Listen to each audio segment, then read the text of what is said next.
tentukan integral dari dx per x kuadrat plus 16 dikuadratkan dengan batas min tak hingga sampai tak hingga. Karena di sini ada dua batas integral yang tak berhingga, maka kita pecah dulu integralnya dengan sifat integral. Kemudian kita akan misalkan batas-batas tak berhingga di masing-masing integralnya dengan suatu pemisalan. Di integral pertama kita akan misalkan min tak hingganya dengan a, kemudian di integral kedua kita misalkan positif tak hingganya dengan b. Dan tiap-tiap pemisalan kita akan dekati menuju nilai tak berhingganya masing-masing dengan menggunakan limit. Dan sekarang kita akan integralkan terlebih dahulu dx per x kuadrat plus 16 dikuadratkan dengan integral substitusi trigonometri, dan nanti kita dapatkan hasilnya adalah seperti berikut ya. 1 per 128 dikali artan x per 4 plus 4x per x kuadrat plus 16. Oke, di sini saya cuma sekedar kasih tahu kalau sebenarnya ada cara gampangnya sebelum kita masuk menghitung satu-satu tiap-tiap limitnya. Jadi ada cara gampangnya karena kita sudah tahu kalau fungsi ini adalah fungsi genap. Dari mana kita tahu fungsi genap itu adalah fungsi ketika kalau dimasukin nilai x dan min x itu memiliki hasil yang sama. Ya, jadi kalau dimasukin nilai x dan min x memiliki hasil yang sama. Maka kita bisa simpulkan kalau limit satu yang dengan yang lain itu memiliki hasil yang sama seperti ini. Maka kita bisa simpulkan kalau integral dari dx per x kuadrat plus 16 dikuadratkan dengan batas min tak hingga sampai positif tak hingga itu sama dengan 2 kali dari salah satu limitnya. Oke ya.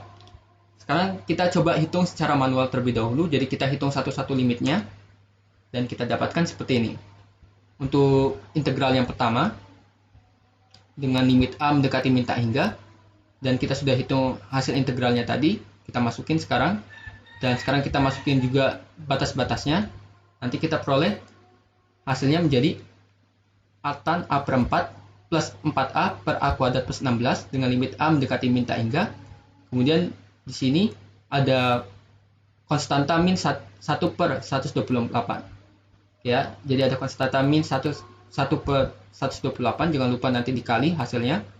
Kemudian kita hitung terlebih dahulu limit yang ada di dalam sini. Kita jadi masukin nilai limitnya. Nah, ini kenapa dipisah seperti ini dan kenapa artannya ini dimasukin duluan nilai limitnya, karena nanti ada alasannya.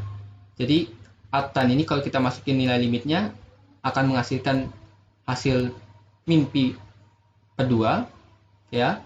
Kemudian kalau untuk 4a per a kuadrat plus 16, kalau kita langsung masukin nilai limitnya yaitu min tak hingga, maka akan menghasilkan bentuk tak tentu. Maka kita tidak bisa langsung mendapatkan jawabannya karena kita harus mengubah bentuknya terlebih dahulu dengan menggunakan L'Hopital. Jadi di sini kita terapkan L'Hopital karena kalau kita langsung masukin di sini, ini akan menghasilkan bentuk tak tentu. Oke. Dan kalau kita terapkan L'Hopital, maka nanti sekarang kita dapatkan bentuknya 4 per 2a dengan limit a mendekati min tak hingga. Dan sekarang kalau kita masukin nilai limitnya, maka menghasilkan bentuk bukan tak tentu, yaitu nilainya jadi 0. Dan kita dapatkan hasil akhirnya menjadi pi per 256. Oke, untuk limit yang kedua kurang lebih sama. Kita masukin hasil integralnya tadi dengan batas-batasnya. Sekarang kita masukin batas-batasnya. Dan kita nanti dapatkan bentuknya menjadi artan b per 4 plus 4b per b kuadrat plus 16 dengan limit b mendekati tak hingga. Jangan lupa konstantanya 1 per 128. Oke. Kemudian kita seperti tadi kita hitung satu-satu limitnya karena nantinya 4b per b kuadrat plus 16 kalau dimasukin nilai limitnya akan menghasilkan bentuk tak tentu ya.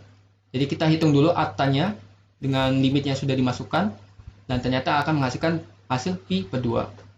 Dan untuk limit b mendekati tak hingga dari 4b per b kuadrat plus 16 ini nanti akan menghasilkan bentuk tak tentu yaitu tak hingga per tak hingga. Maka kita akan terapkan L'Hopital, nanti berubah bentuknya menjadi 4 per 2b dengan limit b mendekati tak hingga. Dan kalau kita substitusi tak hingganya, maka nanti akan menghasilkan bentuk bukan tak tentu, jadi aman, dan hasilnya nanti 0. Kemudian kita dapatkan hasil akhirnya menjadi pi per 256. Oke, kita sudah dapat dua hasil limitnya, maka kita simpulkan hasil integral dari dx per x kuadrat plus 16 dikuadratkan dengan batas min tak hingga sampai tak hingga, itu adalah hasil penjumlahan kedua limit yang sudah kita hitung tadi, dan hasilnya adalah pi per 128. Maka karena ini hasil yang terhingga, bisa kita simpulkan kalau integral tak wajarnya konvergen. Dan tadi seperti yang saya katakan di awal, ada cara cepatnya, yaitu kita sebut cara fungsi genap, karena kita sudah tahu kalau fungsinya adalah fungsi genap. Jadi dengan menghitung salah satu limitnya aja, kita bisa dapat hasilnya, yaitu 2 kalinya dari salah satu limit, dan kita dapatkan hasil yang sama, yaitu pi per 128.